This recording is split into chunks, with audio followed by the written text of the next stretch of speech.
The word is this year, you are not going to experience a drizzle of blessings.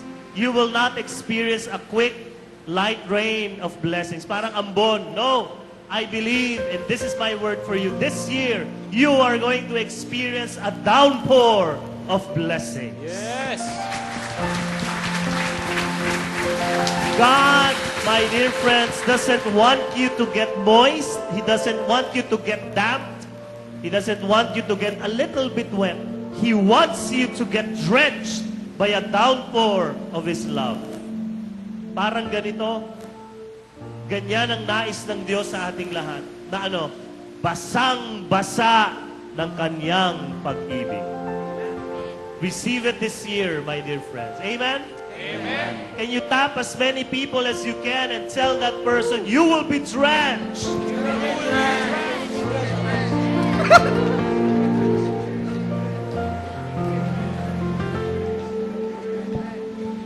And with this faith, let us come to Him now in the name of the Father, and of the Son, and of the Holy Spirit. Amen. Today, I receive all of God's love for me. Today, I open myself to the unbounded, limitless, overflowing abundance of God's universe. Today, I open myself to God's blessings, healing, and miracles. Today, I open myself to God's Word, so I would become more like Jesus every day.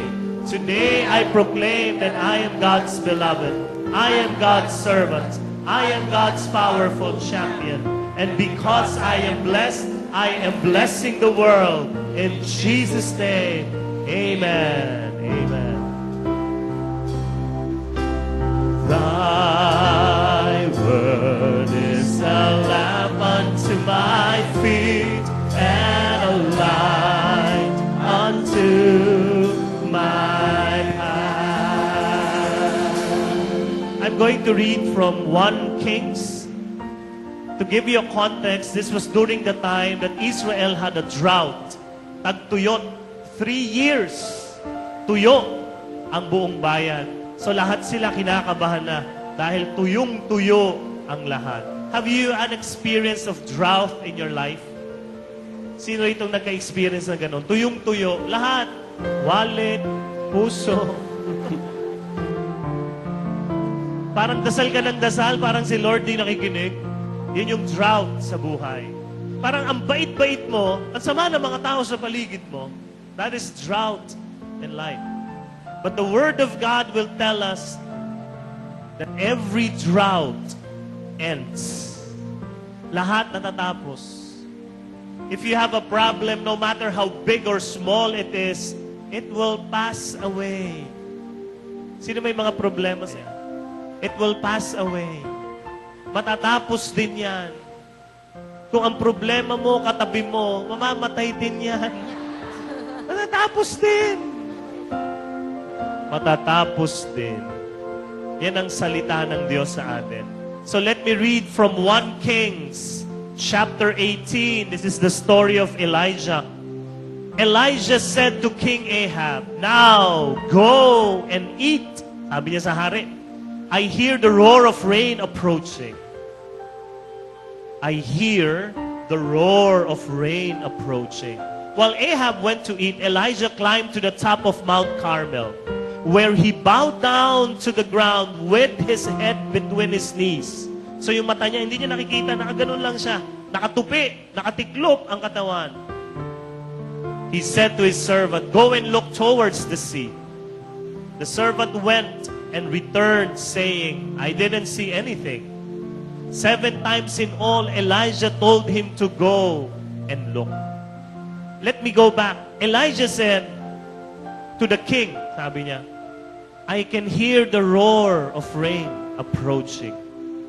I can hear the roar of rain approaching. But actually, there were no clouds there. Di ba sabi nung servant, clouds. Wala hong clouds. 7 times, bumalik ka. Wala pa rin ho. Tingnan mo ulit. Wala pa rin ho. Saan niya narinig yun? Sabi niya doon sa king, "Mahal na hari, kumain na kayo, magpadali kayo kasi uulan." Naririnig ko na yung lakas ng ulan. Pero wala. Tuyot nga eh. Walang clouds. You know why Elijah saw and heard the roar of rain? Because he looked not with his eyes. He did not use his ears. He did not use his senses. He used his faith. Yung pananampalataya. You're in drought today, but a time will come. You have to believe in this, that the blessings will be like a downpour in your life. You can't see it now. Like Elijah, hindi naman niya nakita. Pati yung servant, wala naman ho. But you have to look with the eyes of faith. Our problem is not just lack of faith. Our problem is this. We lack patience. Hello? Tama ba? Yes, Lord, I believe. Kaya lang gusto ko ngayon na. Ngayon na dapat. Gusto ko na mag-asawa ngayon na. Hindi pwede, grade 3 ka pa lang. Diba? Gusto natin ngayon na. It's not lack of faith. Most of us, our problem is lack of patience. You have to be ready for God's time. Because when God's time comes, everything will be perfect. Kaya huwag ka masyado magmadali. Sikuhin mo nga yung mga katabi mo, sabi mo, huwag ka magmadali. Tito Dudut, huwag madali.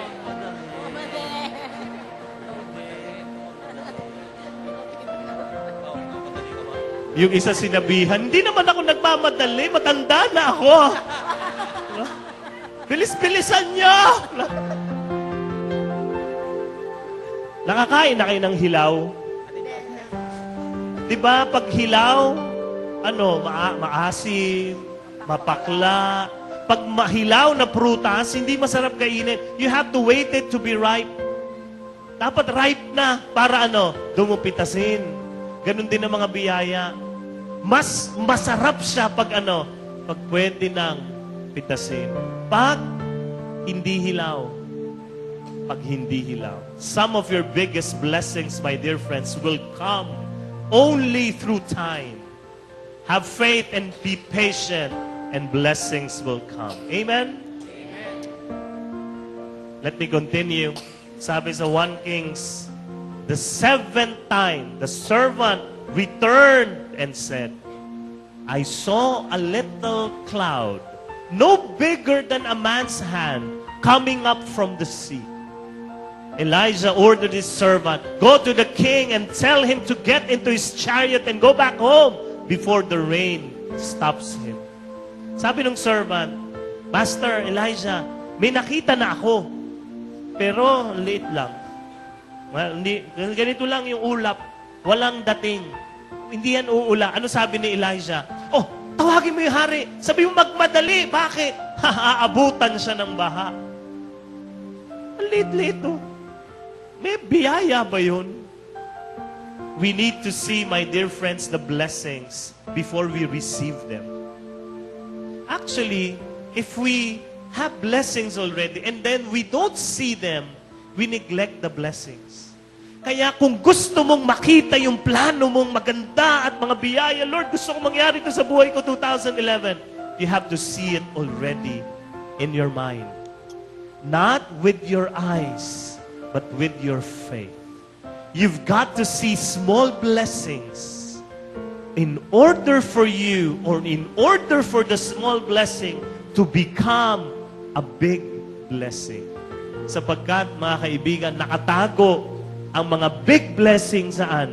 Sa small blessings.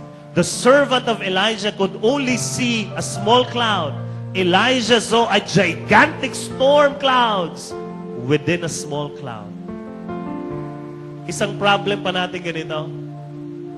When God gives us a blessing, we say, ito lang.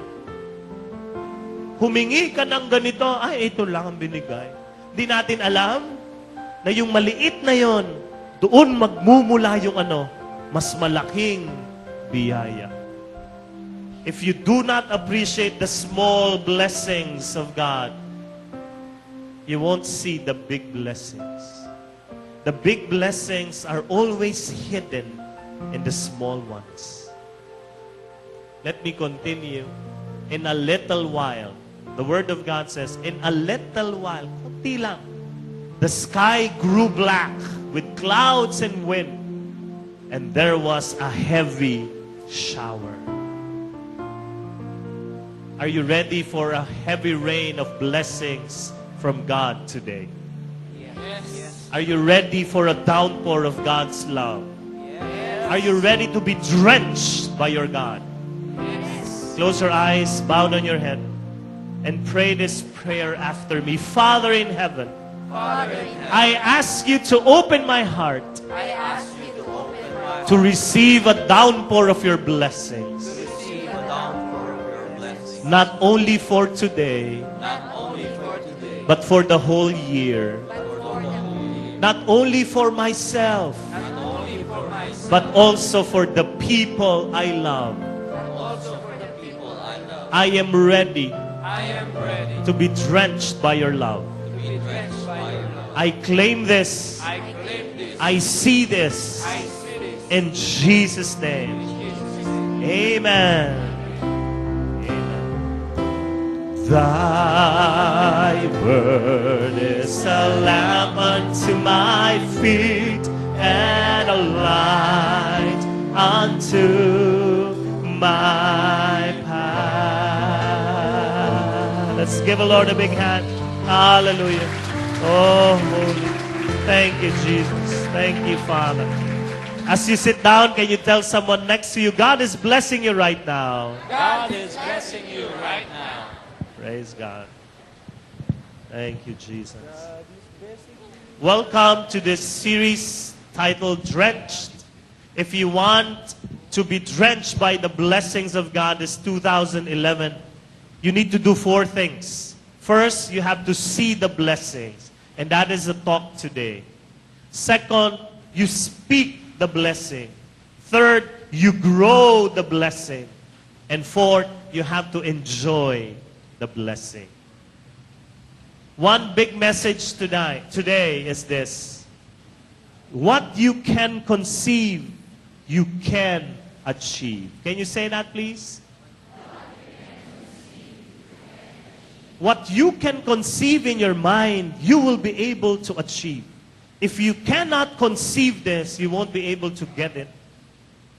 I have friends who are experts. May mga kaibigan ba kayo expert? Yung expert sa mga iba't ibang area ng buhay. Yung isa kong kaibigan, bird expert. Pag sinabi kong bird expert, makakita lang siya ng ibon. Ay, galing. Alam na niya agad kung anong ibon. Dati, bumabiyahe kami, nakakita siya ng ibon sa puno. Sabi niya, nakikita mo yung ibon na yon? Ako naman tumingin, hindi ko makita. Sabi niya, ayun, ayun. Tapos gumalaw. Sabi ko, oo nga. Alam mo, sinabi niya sa akin, hindi lang yung pangalan ng ibon. Sinabi niya sa akin yung migratory timeline ng ibon. Mamaya, sinabi niya yung breed ng ibon. Sabi ko, wow! Hindi lang breed, sinabi niya yung lineage pa. Pati wingspan. Sabi ko, ang galing mo naman. Sabi ko, ang alam ko lang na bird, isa lang. Big Bird. From Sesame Street. No? Bird expert. Yung isa kong kaibigan, flower expert. Lahat ng flowers na makita niya, alam niya ang scientific name. Dati nagpunta kaming Baklaran, may lumapit sa aming bata, may dalang sampagita. Alam mo sabi niya, Sampagitaceous. 20 pesos. 20 pesos nga, yung sampagita. Ako, galing mo naman, expert. No? May isa akong kaibigan, expert din. Saan? Artista expert. May mga artista expert ba sa inyo? Yung sinusundan-sundan nyo tong artistang ito. Yung kaibigan kong artista expert, makita lang namin sa billboard yung artista, alam niya lahat na nangyayari doon sa artista. Lahat. Sinabi niya, ay, tingnan mo, nagpa-noselip. Alam niya yun. Bakit? Artista expert. This is my suggestion to you. Don't be a bird expert. If you want, you can. But please, be a blessing expert. Sabi niyo nga, blessing expert. What is a blessing expert? A blessing expert is this. He smells blessing a mile away. Malayo pa yung blessing, parating pa lang sa buhay niya, nagpupuri na sa Diyos. Thank you, Lord. Example, single ka, single lady, umattend ka ng feast, Pag upo mo rito, may pumasok isang guwang lalaki. Nagpupuri ka na kaagad. Bakit? Lord, thank you. Nakikita ko na ang future husband ko. Yun ang blessing expert. Ha? Be a blessing expert. Tapikin nyo nga ang pinakamaraming taong pwede nyo tapikin. Come on, sabihin mo sa kanya, be a blessing expert.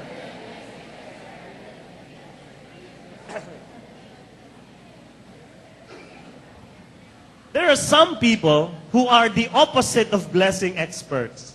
They are problem experts.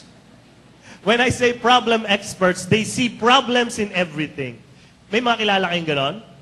Iwas-iwasan nyo yung mga taong ganon. Bakit? Because they don't just see problems in everything. They also see problems in everyone. Iwasan nyo. Bakit? Because you're also a problem. Iwas-iwasan nyo yan.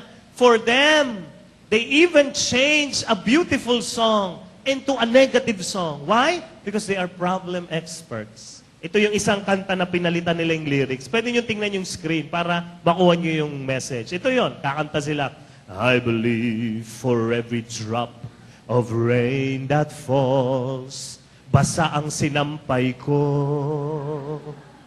I believe that somewhere in the darkest night, may nadapang tao. I believe for everyone who goes astray, may darating na maliligaw din. I believe above the storm, the smallest prayer will still be small. I believe that someone in that great somewhere is still somewhere. Every time I hear a newborn baby cry, puyat ako, inis ako, then I know why.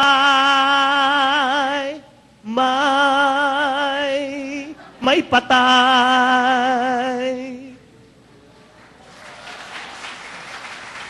Problem experts. Do not be a problem expert, my dear friend. Amen? Be a blessing expert. Alam niyo yung sinasabi ko? Because if you're a blessing expert, you see more blessings. And once you see more blessings, you receive more blessings. Athletes call this, what I'm telling you, visualization. Can you say visualization? What is visualization? Visualization is doing your sport over and over again in your mind with the right moves and the right results. Yung mga coaches before, they tell people, if you want to become a champion, you need to train your body. Today, they don't just tell you train your body, they also tell you train your imagination. You have to train your emotions. Visualization is this. Pag gising mo pa lang, you're an athlete, i-imaginein mo na yung laban mo mamaya na ito yung gagawin ko. Actually, you don't just imagine it this time. You imagine it for a long time already. Na pag lumaban na ako, ganito yung mangyayari. You visualize it. In sports, it is used so much today. But you don't just use it in sports. You use it in all aspects of your life. Let me share with you how I use visualization just a few months ago. Who attended the Kerygma Conference Leadership? Sinong umattend sa yan? Meron. Yung leadership, I gave a talk there. Alam nyo, ang topic ko is empowering other people. So, nung tinawag na ako, let's welcome our speaker, Brother Arun Gokna. Alam nyo, pumasok ako sa stage, galing sa likod, nakabarong, tapos may dala akong bola. Nagdi-dribble ako. Tapos pagdating ko dito, may nakaset up akong isang half-court ring dito. May basketball court ring dito. Ganyan. Tapos nandun ako, nagtutok, nagdi-dribble. Tapos mamaya inawa ko yung bola and then I was talking about empower people. Pass the ball to someone. Tapos pinasa ko yung bola dun sa tao sa harap. Ganon yung talk. But the impact of my talk will happen at the end. The impact was this. I'm going to say something. After saying that powerful message, I need to shoot the ball. Kailangan sumut. Pag hindi sumut, baliwala yung sinabi ko. Tatawa yung mga tao. Kaya alam nyo, nung inaaral ko pa lang yung talk, ini-imagine ko na pagkatapos ko sabihin ito, isushoot ko yung bola at shoot. And then I review it again. Pag sinabi ko to, pagtira ko shoot. I was visualizing my shot. Actually, the whole talk. But more powerful was my shot. Nung talk ko na, hinawakan ko yung, I was dribbling the ball. I was shooting it and missing it. Sinasadya ko i-miss. Tapos may sinasabi ako, and then may sasabihin ulit ako, imi-miss ko. Tapos nung hinawakan ko yung bola, I looked at the people and I said a powerful word. Pagkasabi ko ng statement ko, eto na. Ito na yung visualization. Kailangan sumut ito. Ito na yun, no more. Isang beses lang yung talk na ito. You know, when I looked at the ring, nag-automatic yung visualization ko. For many days, I was telling myself, I was imagining, shoot ito. Alam nyo, pag talong ko, pag ganun ko, shoot yung bola. Palakpakan lahat ng tao. My visualization happened. My dear friends, you don't just use it in talks. You use it in your life. Who are students here? Can I see the hands of the students? Students, you have a test tomorrow. You study tonight. Tomorrow morning, when you wake up, what do you need to do? Visualize. Mamaya, pag nakuha ko na ang test paper ko, pag tinignan ko, alam ko ang mga sagot. Hindi yung pagkuha ko ng papel ko, I will visualize na tama ang sagot ng mga katabi ko. No? Visualize. No? Di ganon. Yung sagot mo ang tama. Magugulat ka pa nag-exam ka na, tama na yung mga sagot mo. You're applying for a job. Darating ka, may dala kang resume.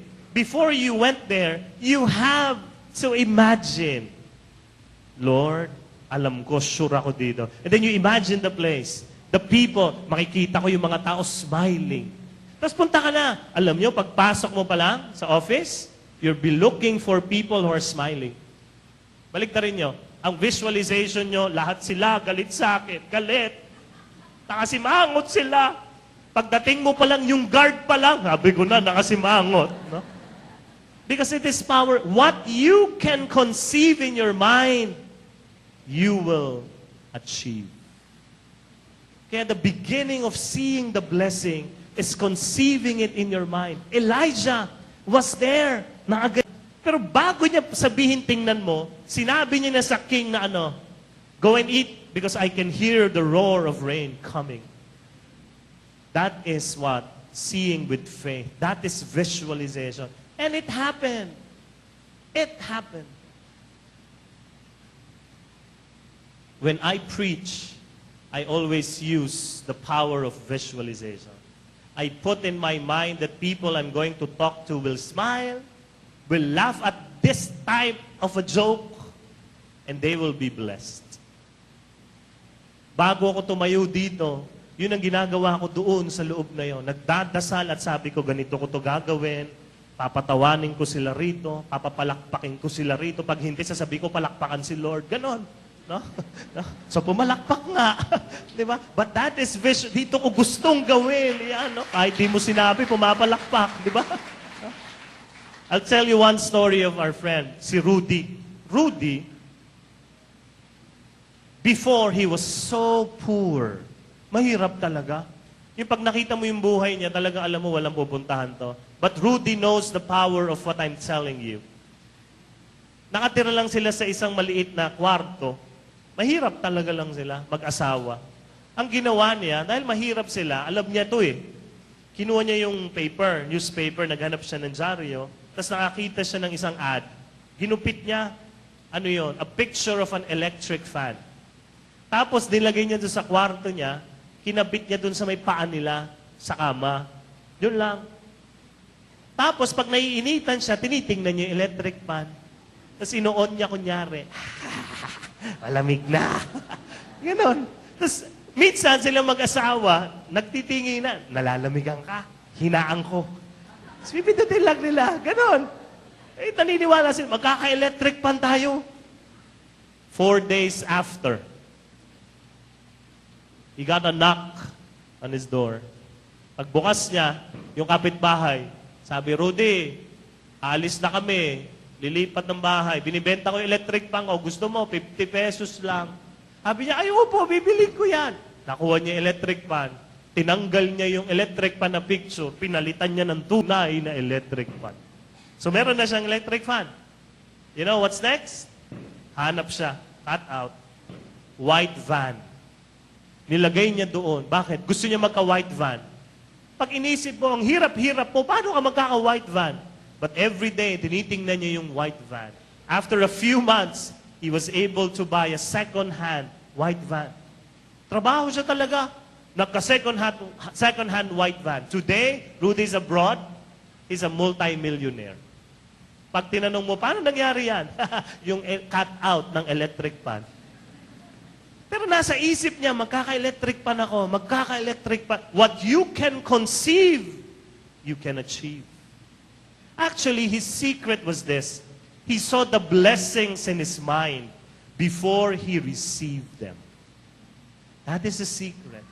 Kaya ang ganda, thankful ka na, padating pa lang, blessing expert ako. I'll tell you a story by our feast attendees here. Sila'y mag-asawa. Last year, we were still in cinema. Doon tayo nag-feast. And then I asked you to have a sacrificial offering because we would like to transfer to the center. So while I was asking for sacrificial offering, this couple, Joanne and Raul, came to me. Sabi nila sa akin, Brother, ito yung sacrificial offering naming mag-asawa. Inabot nila sa akin nakasobre. Ako naman, hindi ako tumatanggi dyan. Tanggap lang ako, thank you. Ganyan. Pagtanggap ko, alam mo kwento nila? Actually, brother, sabi nila sa akin, lubog na lubog kami sa utang ngayon. Sobrang laki ng utang namin. 5 credit cards kami may utang. Tagwa 120,000 bawat isang utang namin. Kasi nagbabayad kami ng bahay. Ang laki ng utang namin. Alam mo, sabi ko kaagad, ay, sa inyo na yan. Magbibigay sa amin yan. Sa inyo yan. Pambayad mo. Alam mo, sagot niya, hindi. Uunahin namin si Lord. Kasi alam namin, ito na, makakabayad kami. Yan yung seeing with faith.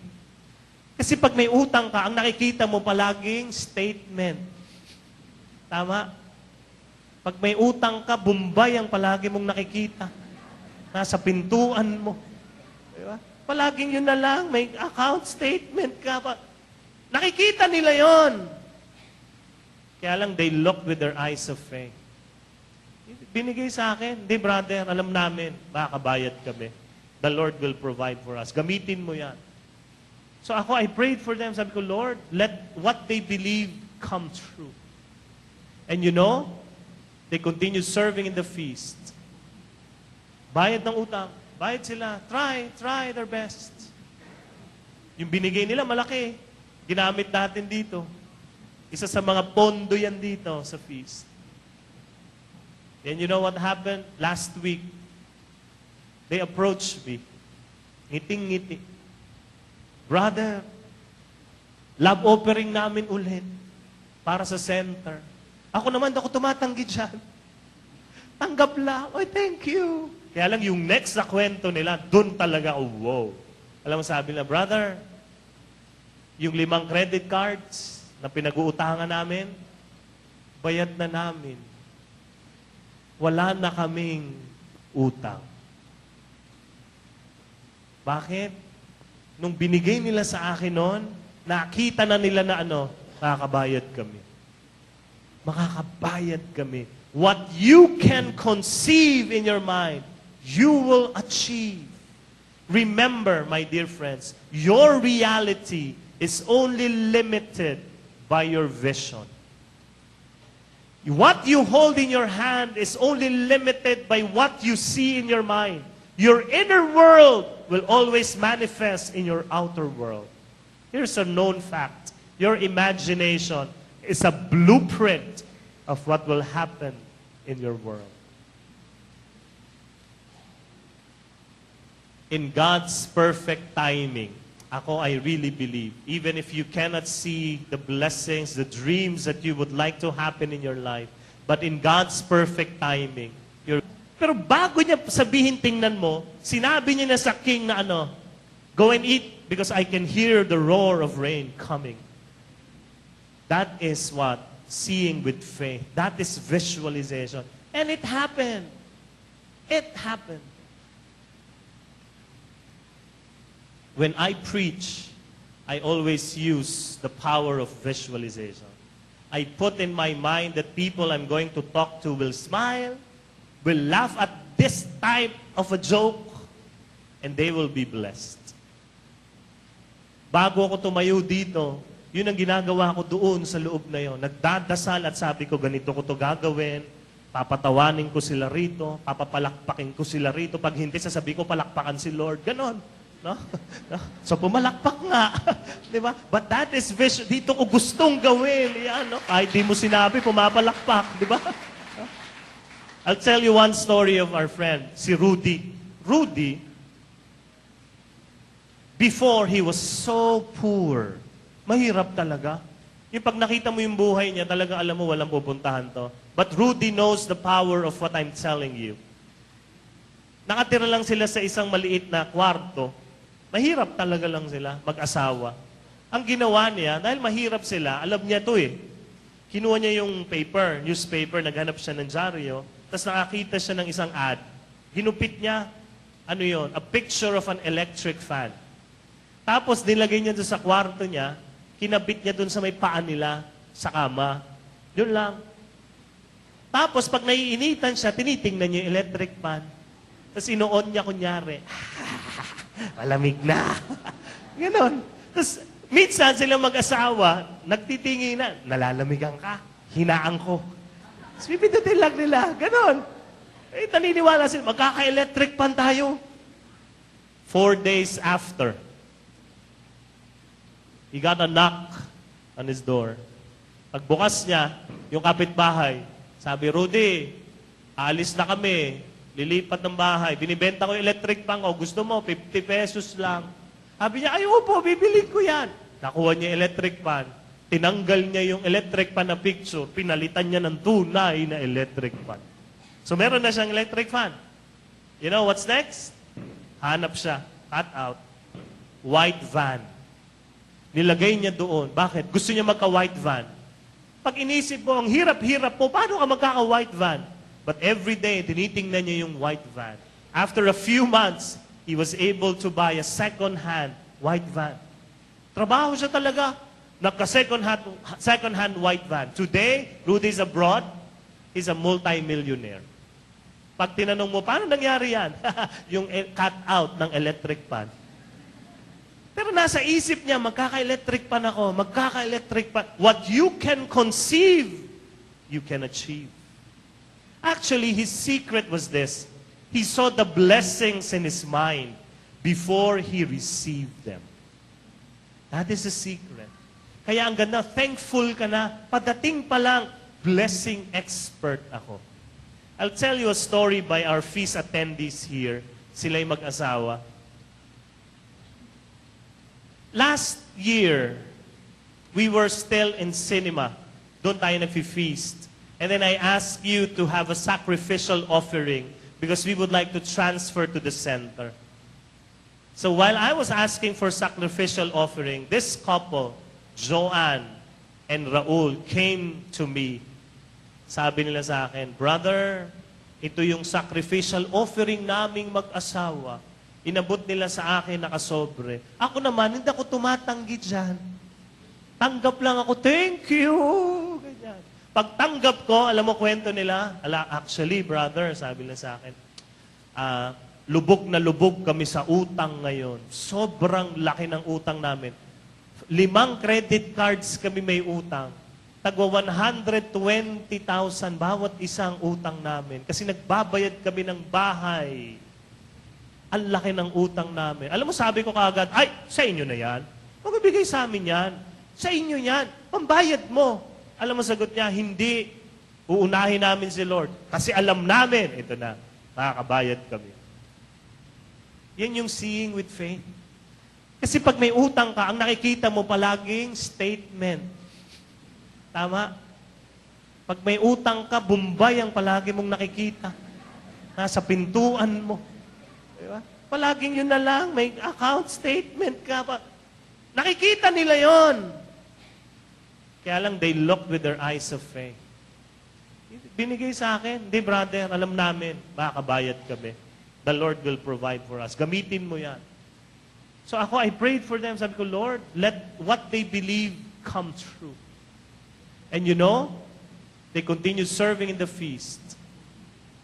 Bayad ng utang. Bayad sila. Try their best. Yung binigay nila, malaki. Ginamit natin dito.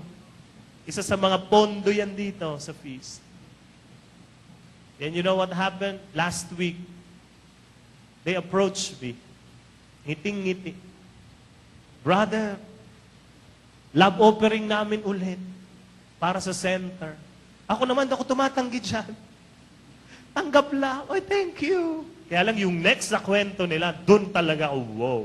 Alam mo sabi nila, brother, yung 5 credit cards na pinag-uutangan namin, bayad na namin. Wala na kaming utang. Bakit? Nung binigay nila sa akin noon, nakita na nila na makakabayad kami. Makakabayad kami. What you can conceive in your mind, you will achieve. Remember, my dear friends, your reality is only limited by your vision. What you hold in your hand is only limited by what you see in your mind. Your inner world will always manifest in your outer world. Here's a known fact. Your imagination is a blueprint of what will happen in your world. In God's perfect timing, I really believe, even if you cannot see the blessings, the dreams that you would like to happen in your life, but in God's perfect timing, you're going to see them come true. Amen? Sometimes, you need to look 7 times. Oh, bakit? Kasi doon mo makikita, doon sa maliit na biyaya, nakatago yung mas malaki. Sometimes you need to look 7 times. Like the servant, he looked 7 times. And then he saw a small cloud. And then later, it was raining heavily. Sometimes, when you look at your husband, wala talagang blessing. Diba? Look 7 times. Baka makita mo ang blessing. Sa mga in-laws, sa mga biyenan, look 70 times. Baka makita ninyo. May blessing talaga yan. Believe that at the right time, the downpour will come. I'm going to lead you to a meditation, a prayer, using your imagination. But I would like you to be guided by the Holy Spirit. Allow the Holy Spirit to show you now the downpour of His blessings. Can we all stand? Come before our God with faith. Not with our eyes, but with our faith. Can I ask you now to get your novena to God's love? Those with novena to God's love. Can you look at them, review them? I'll give you a few moments to look at them. And then later, we're going to have our imaginative prayer led by our God.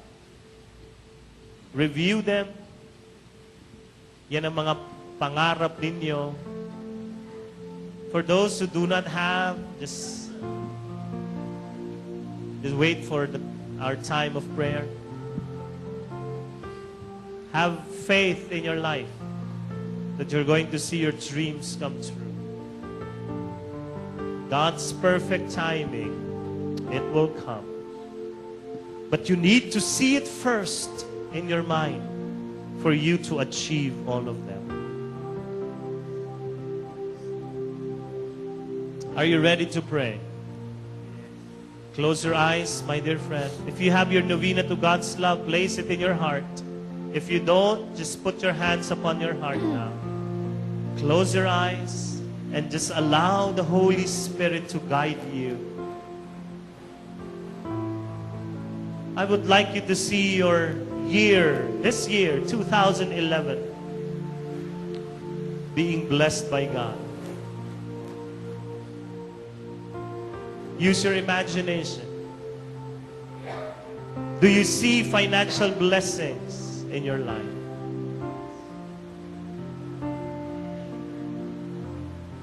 Do you see that you're paying all your debts and being financially free?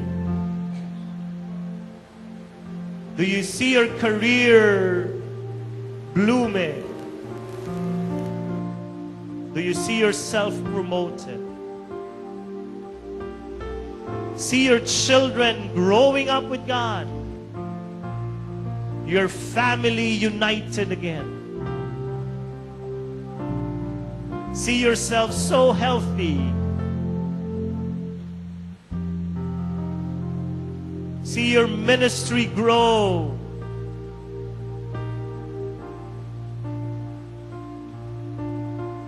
See your life expand. See your dreams come true.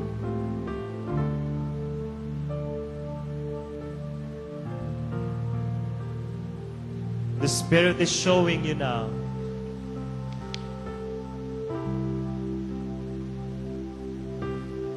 Downpour of blessings from God.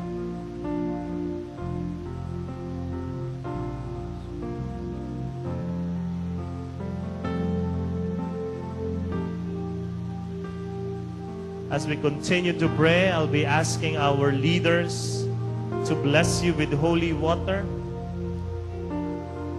And as they bless you, as you feel the water on your body, on your skin, believe that it is God blessing you. You are being drenched by His love. Can I ask you now to lift both your hands to God in prayer? Dalawang kamay, taas niyo sa Panginoon. And pray this prayer after me. Father in heaven, I ask you not for a drizzle, but for an overflow, a downpour of your blessings in my life, in my family. In Jesus' name. Amen. Receive it, my dear friend, as you lift your hands to God in prayer. And as you receive the blessing, Holy Spirit, rain down, rain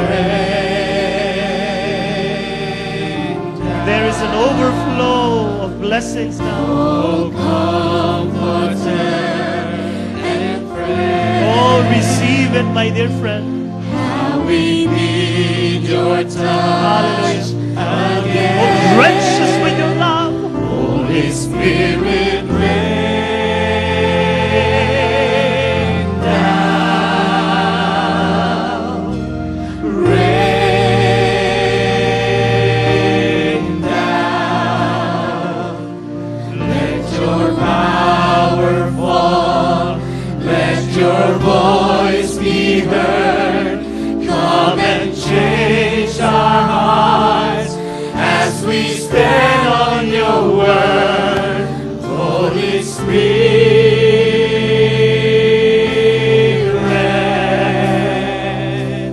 rain down. Holy Spirit, rain.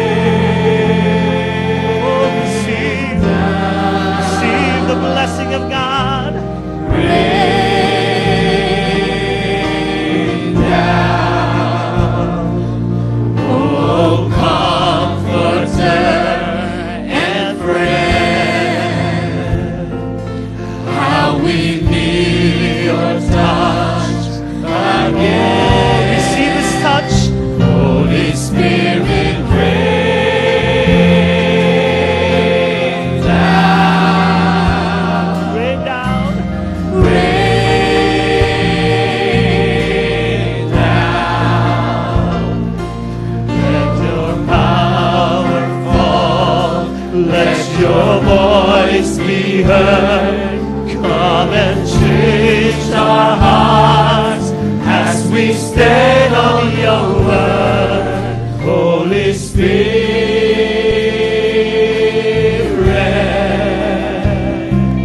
rain down.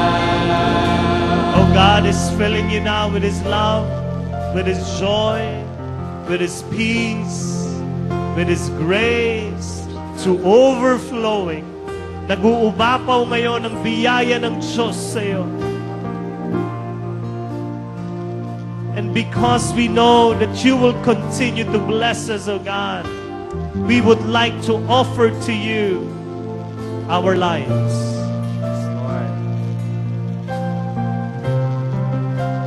Every blessings that you're going to give to me, I'm going to give it back to you, O God, to bless this world. This will be my promise to you today. Lahat ng biyayang matatanggap ko, ibabalik ko lang sa iyo, Panginoon. Gawin niyo kung daluyan lamang ng iyong pagpapala. Make me a channel of your grace, of your blessing, to overflowing, O God. Brothers and sisters, if you say yes to my prayer, that when God bless you, you're just going to give it back to Him, I invite you to kneel down before Him right now. Luhod tayo sa harap ng Diyos.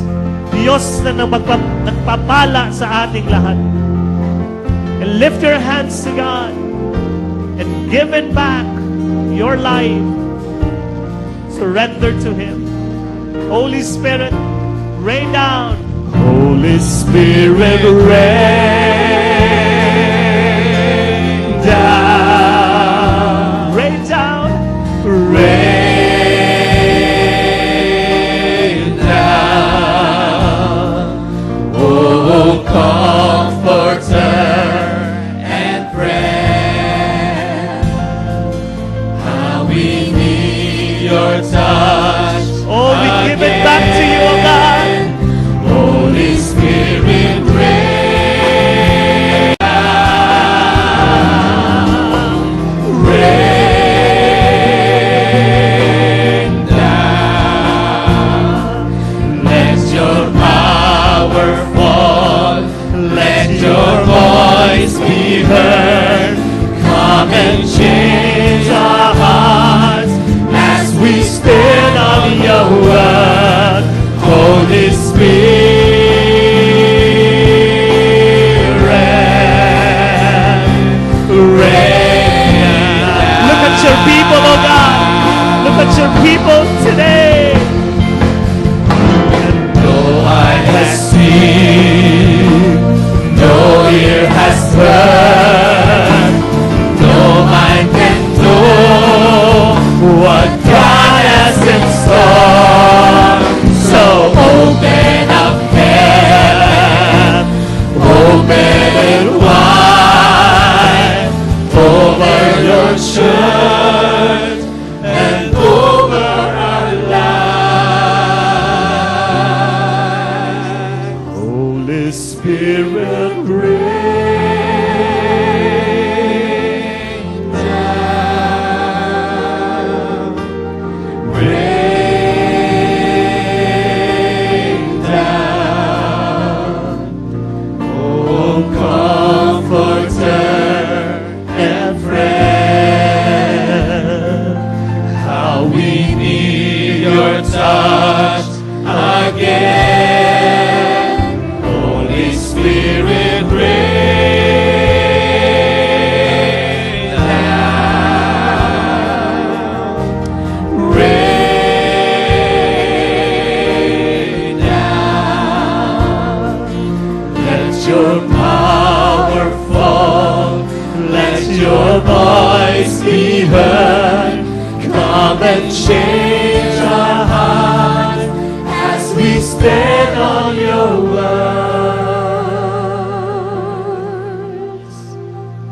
Holy Spirit,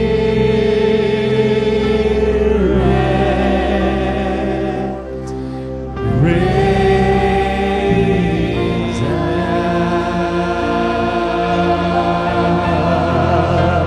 down. Oh, we are drenched by your love, oh God. Hallelujah. you, Jesus. We now look with faith in our hearts, Father. Brothers and sisters, let us all stand up.